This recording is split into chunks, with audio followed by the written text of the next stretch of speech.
when we finished the first recording of the score for the original pilot, they were discussing in the booth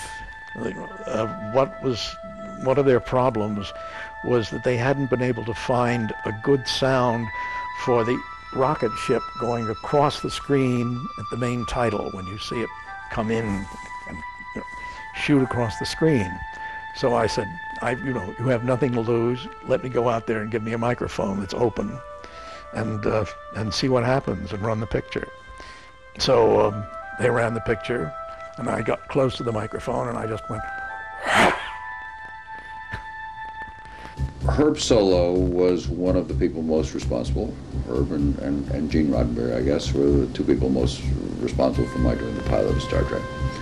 I remember on the last day of shooting of the pilot of Star Trek, one of our major obligations was to do it in a certain amount of hours, and we were running late, and Lucille Ball, who was the head of the studio, really, Lucy and Desi, that's why it was Desi Lou. She had invited everybody she knew, the executives at NBC, all sorts of friends, to the wrap party. We were scheduled to wrap at, say, 7 o'clock at night, and I was still shooting. We were still shooting, and I was getting pretty far down on my shot list and being pushed pretty hard by everybody. And Lucy kept coming in from the next soundstage where they were all set up with champagne, caviar, and things of that kind for the. She was dressed to the nines, and her hair shining redly. She came into the set and said, "Jim, when are you going to be finished? When are you going to be finished? When are you going to be finished?" Her concern was, of course, that she had all these guests in the next stage, and they couldn't pop the corks out of the champagne bottles until we finished shooting. So Lucy said, "Is there anything I can do?" And I said, "Yeah, Lucy, I'll tell you what you do. You walk just ahead of the dolly." We were shooting at 3/4 angle. "You walk just ahead of the dolly with a broom and sweep the styrofoam up, and maybe I can get this shot and we can have the wrap party." And Lucy, in her semi-formal cocktail gown, with a big stage broom, swept in front of the dolly. We got the shot.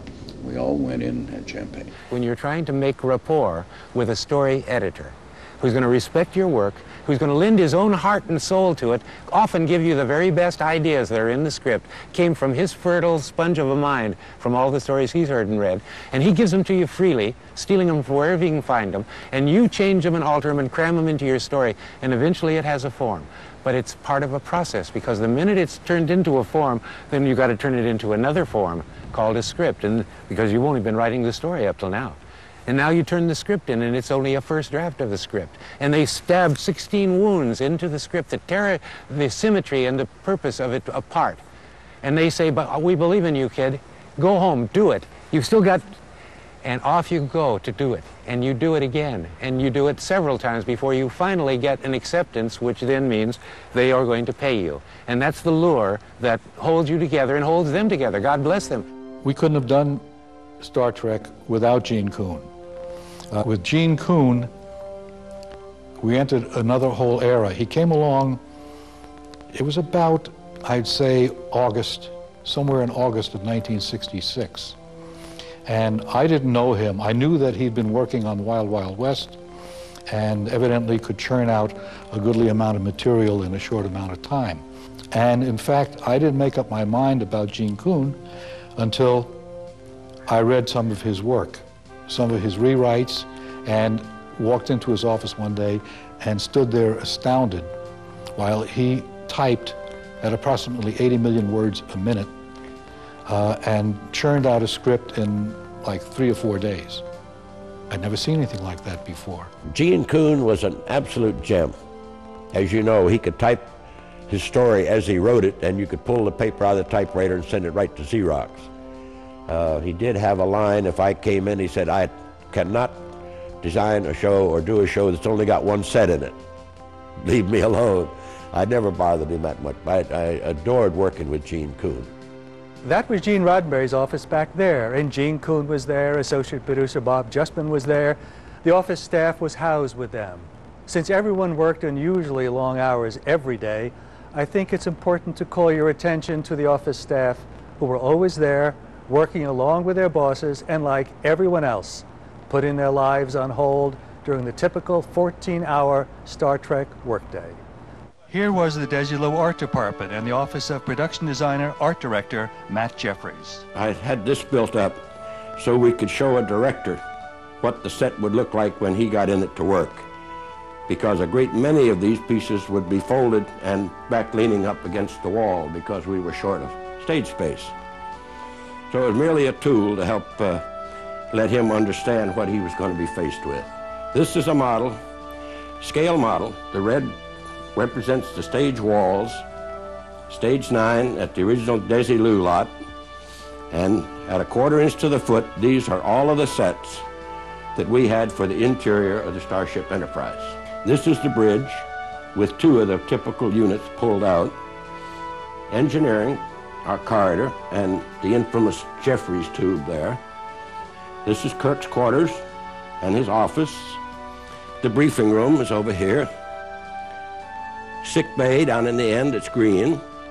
And Dr. McCoy's exam room, his office, Dr. McCoy's lab, and the famous transporter room is over here. And all in the colors as were the original sets. You know, I found the tribbles. I went to a drugstore. I had seen a fuzzy little something on the counter. I think it was a keychain or something like that. I wasn't sure what it was, but so I went to this drugstore, and sure enough, there was this purple tinted little feathery thing sitting on the counter, and I said, "What is that?" He said, "Well, it's a keychain." I said, I want one of those. So I bought it. So I gave this little device to Irving Feinberg, and I said, "Can you get your special effects guy to, first of all, get a lot of these, or get a lot of them, and we'll have them painted all different colors. And I mean, get oodles of them, thousands if you can, but I want 2 or 3 that actually move." The original script for the pilot of Star Trek was titled Menagerie, and we in the research department at DeForest Research didn't see it until it was in script form and came to us to review, just like any other Desilu script or any other script from any other client. So we got this script, and the script originally had dates in it like 2362 in months and days. I felt that that sounded a little awkward for the 23rd, 22nd century. So I thought that there should be another dating system. So I checked that, yes, the astronomers had a way of dating called the Julian day system, in which, based on the calculations of a 16th century French mathematician, philosopher, that felt that because he devised this calendar with a thousands and thousands of year cycle, and each day was numbered, and astronomers have used that since, because you don't have to bother with years and leap years and AD and BC. So I suggested to Gene Roddenberry that there was this system out there. The days would be numbered. And he picked up on that and coined the term stardate and dated the log and the dating in Star Trek with this stardate system. I wanted to have a sound that was unearthly, not of this world. So I combined I think it was an electric flute and a very early primitive synthesizer and a vibraphone and a girl's voice singing, dear little Lulie Jean Norman, who was the best of the studio singers, did that. And this is the street where it all happened, where every episode of the Star Trek series was filmed. On that stage, we shot our first and only true comedy episode, directed by James Comack. I was known as the comedy director. And I'd come out of comedy. I'd been a nightclub comic I'd done funny shows. I did Hennessy. I did a Dick Van Dyke show. And they asked me one day to do Star Trek. Ooh, Star Trek's a spooky show. It's an hour for one, instead of a half hour, and it's very ooh. People going up and down and beam me up. I don't know what they're talking. They want me to do a Star Trek? All right, I'll try. We have a very funny script. I get the script. It is not particularly funny. What's funny about it is that the Star Trek people are doing this. It's called a piece of the action. When I came to work at Star Trek, Bill Shatner knew of me, so he knew I was funny, or I was a comedy person. He, preening, you know, wanted to say, hey, I'm funny too. So he's on my side to start with. If he can make me laugh or justify his behavior to me in comedic senses, that's great for him. He liked that. And Leonard Nimoy, of course, you know, he's another Jerry Lewis, which he's not with the point that, but that's what he wants. And they really deferred to me because to get my acceptance was, now that's a lot different than a normal director or a normal activity of going to work as a director in a running show, and you're an itinerant director showing up. They want to test you and see, do you really know what you're doing? You know, we stand here, and this is the way we do it, and we only do this, and you shoot from this angle, and you don't shoot my bad side, you shoot my good side. Don't go up my nostrils. Not in my case. In my case, go up my nostrils if it's funny. And if I say I'm going to shoot up your nostrils, oh yeah, that's hysterical.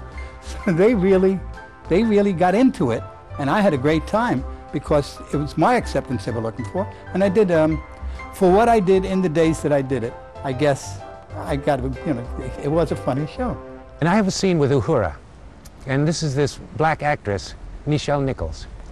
And there she is, looking quite beautiful on the bridge, and there is the Vulcan, Mr. Spock. And I've got to cover a page and a half of dialogue between the two of them that's supposed to humanize them, supposed to put them together. So I have her ask him, because she's just had a romantic interlude with the salt vampire, thinking it a black African like herself, a Swahili. And so now she's looking off dreamily, and she says, what is it like on a moonlit evening on Vulcan? And he looks at her coldly, and he says, Vulcan has no moons. And she looks at him wryly, and she says, I'm not surprised, Mr. Spock. And it breaks your heart to see her. And it's all just done with a few words and just a little intercutting. It was written into the script. It paid off. It works. Maybe one of the ways to have a different sound for the sound effects on the alien planet would be to make the sound, the basis of the sound effect musically. The wind going through the whatever those things were on the planet, the elevator doors opening and shutting and things like that were all based on musical beginnings. We had about 5 people over at the Glen studio one night, and we just fooled around with the things, and they were equalizing and throwing all kinds of stuff into it, and but we did it, you know, musically first.